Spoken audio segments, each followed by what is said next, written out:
بسم اللہ الرحمن الرحیم۔ مدینہ میں جہاں بنی اسرائیل اسلام کے خلاف سازشوں کا جال بچھا رہے تھے، خلیفہ دوم حضرت عمر ذہن اور اعصاب پر ایسا بوجھ اٹھائے ہوئے تھے جیسے وہی برداشت کر سکتے تھے۔ یہ ان مسائل کا بوجھ تھا جو امت رسول اللہ صلی اللہ علیہ وسلم کے اتحاد کو پارا پارا کر سکتے تھے۔ ایک مسئلہ تو یہ تھا کہ عمر رضی اللہ تعالیٰ عنہ کی خلافت کو سب لوگ تسلیم کرتے ہیں یا نہیں، اگر تسلیم کرتے ہیں تو کیا سچے دل سے کرتے ہیں یا رسمی طور پر؟ اس سوال کا جواب حضرت عمر کو مل چکا تھا۔ ان کے مخالفین کی کمی نہیں تھی، لیکن ان کے پہلے خطبے نے مخالفین پر نہایت اچھا اثر کیا تھا۔ ان کے دلوں میں سے مخالفت نکل گئی تھی۔ ایک تو یہ خطبہ تھا جو سب نے سنا اور ذہنوں سے وسوسے نکل گئے تھے، لیکن خطبے کے بعد آگے بیٹھے ہوئے لوگوں نے حضرت عمر کی زبان سے کچھ اور بھی الفاظ سنے تھے۔ خدا کی قسم، مسجد سے باہر آ کر لوگ ایک دوسرے کو بتا رہے تھے، میں نے خلیفہ کو دیکھا ہے۔ ان کی آنکھوں میں آنسو تھے، خلیفہ نے ہاتھ اٹھا رکھے تھے اور اس کی نظریں آسمان کی طرف تھی۔ حضرت عمر کی یہ دعا جن لوگوں نے سنی وہ باہر آ کر سب کو سنا دی۔ خطبے کے بعد عمر رضی اللہ تعالیٰ عنہ ہاتھ اٹھائے، نظریں آسمان کی طرف کیے اللہ سے کہہ رہے تھے، یا اللہ، میں سخت ہوں، مجھے نرم کر دے، میں کمزور ہوں، مجھے قوت عطا کر، یا اللہ، میں بخیل ہوں، مجھے سخی بنا۔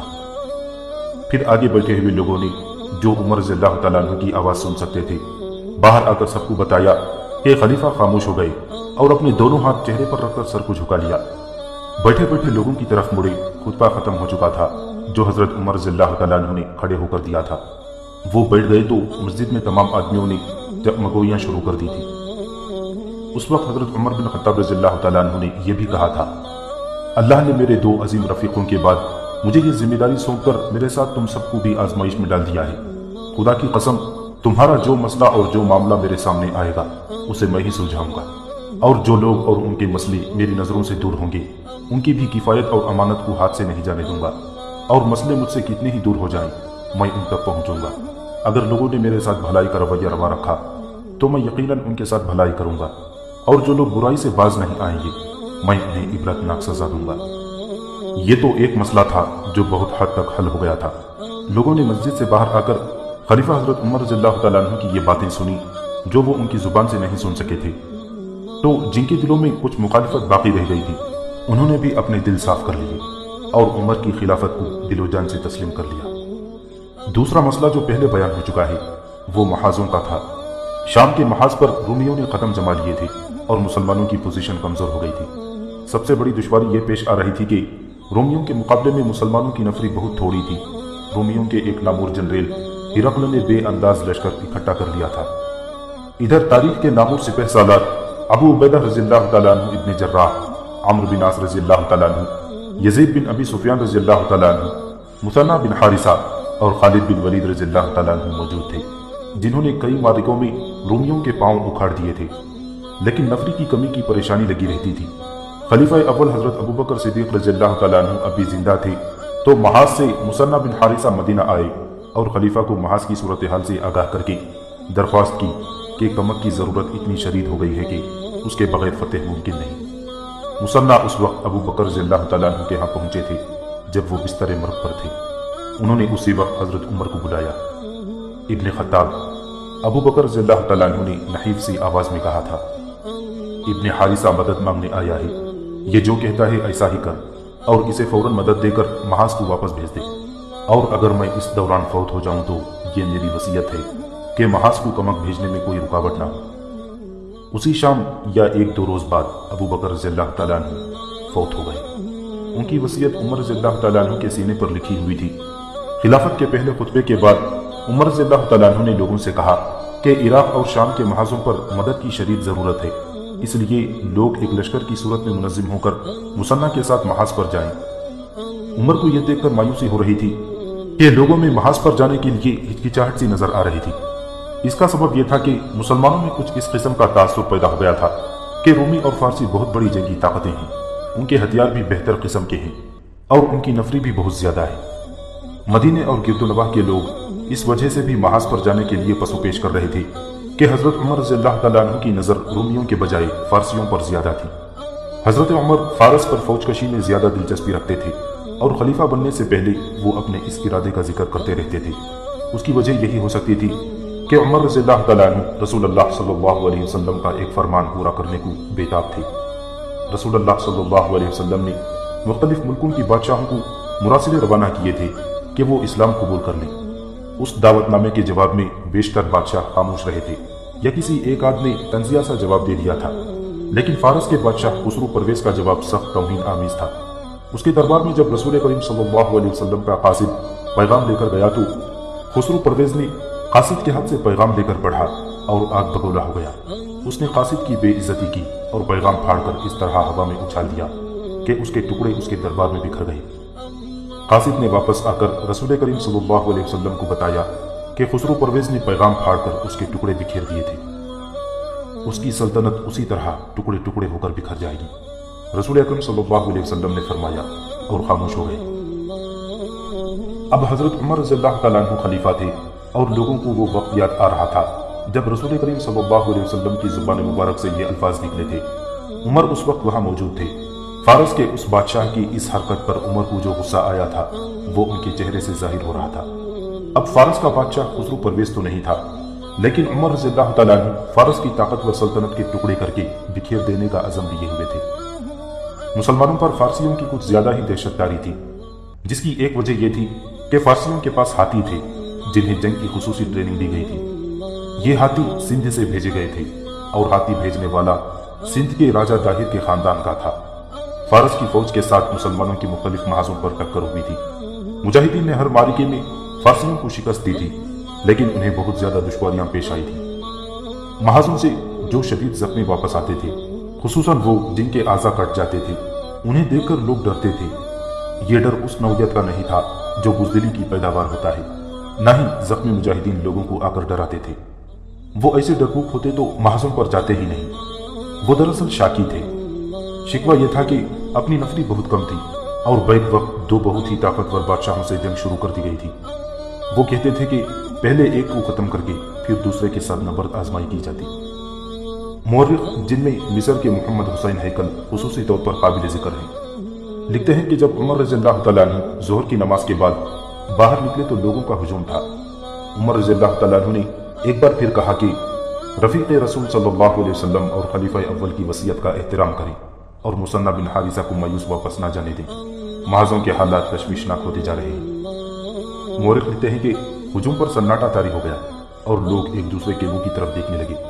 لوگوں نے خسور خسور شروع کر دی اور کچھ ایسی آوازیں بھی سنائی دی، جس مصیبت میں ہمارے بھائی گرفتار ہیں، کیا یہ ضروری ہے کہ ہم بھی اسی مصیبت میں جا پھنسیں؟ روایت ہے کہ حضرت عمر رضی اللہ تعالیٰ عنہ کو وہ وقت یاد آیا جب حضرت ابو بکر نے لوگوں کو شام پر لشکر کشی کی دعوت دی تھی تو قبیلوں کے سربراہوں پر ایسی ہی خاموشی طاری ہو گئی تھی۔ اے مسلمانوں، حضرت عمر رضی اللہ تعالیٰ عنہ نے انہیں یوں خاموش دیکھا تو گرج کر بولے، ہو کیا گیا ہے تمہیں؟ خلیفۃ رسول اللہ کو تم جواب کیوں نہیں دیتے؟ یہ تمہیں اس جہاد کی طرف بلا رہے ہیں جو مسلمانوں کی زندگی ہے اور جس میں موت ابدی زندگی ہے۔ تب مسلمان آگے بڑھے اور دعوت جہاد پر لبیک کہا تھا۔ اب وہی صورتحال عمر رضی اللہ تعالیٰ عنہ کی خلافت کے آغاز میں ہی پیدا ہو گئی تھی۔ عمر پریشانی کے عالم میں اپنے گھر چلے گئے۔ حضرت عمر نے وہ رات بھی جاگتے گزار دی۔ وہ اسی سوچ میں غلطاں پیچاں رہے اور اس پریشانی سے نجات حاصل کرنے کے طریقے سوچتے رہے۔ انہیں پریشانی یہ دیکھ کر ہو رہی تھی کہ سرکردہ افراد جو قائدین کا درجہ رکھتے تھے وہ گو مگو کی کیفیت میں مبتلا تھے۔ ظاہر ہے کہ قبیلوں کے قائد کسی کام میں پسو پیش کرنے لگیں تو عوام آگے آنے کے بجائے 10 قدم پیچھے ہٹ جاتے ہیں۔ صبح حضرت عمر رضی اللہ تعالیٰ عنہ نماز کے لیے مسجد میں گئے، امامت کے فرائض سر انجام دیے اور بیعت کا سلسلہ شروع ہو گیا۔ لوگوں کا ایک ہجوم تھا جو بیعت کے لیے امٹ آیا تھا، اس میں کمی کے بجائے اضافہ ہو رہا تھا۔ حضرت عمر نے مسجد میں کھانا کھایا اور ظہر کی نماز کا وقت ہو گیا۔ حضرت عمر نے امامت کرائی اور نماز سے فارغ ہوتے ہی اٹھ کھڑے ہوئے۔ اے لوگوں، حضرت عمر رضی اللہ تعالیٰ عنہ نے بلند آواز میں کہا، اللہ تم پر کرم کرے۔ میں خلیفہ کی حیثیت سے پہلا حکم یہ جاری کرتا ہوں کہ جن مرتدین کو تم نے غلام اور لونڈیاں بنا کر رکھا ہوا ہے انہیں آزاد کر کے ان کے رشتہ داروں کے حوالے کر دو۔ میں اسے بہت برا سمجھوں گا کہ مسلمانوں میں غلامی کی رسم جٹ پکڑ لے۔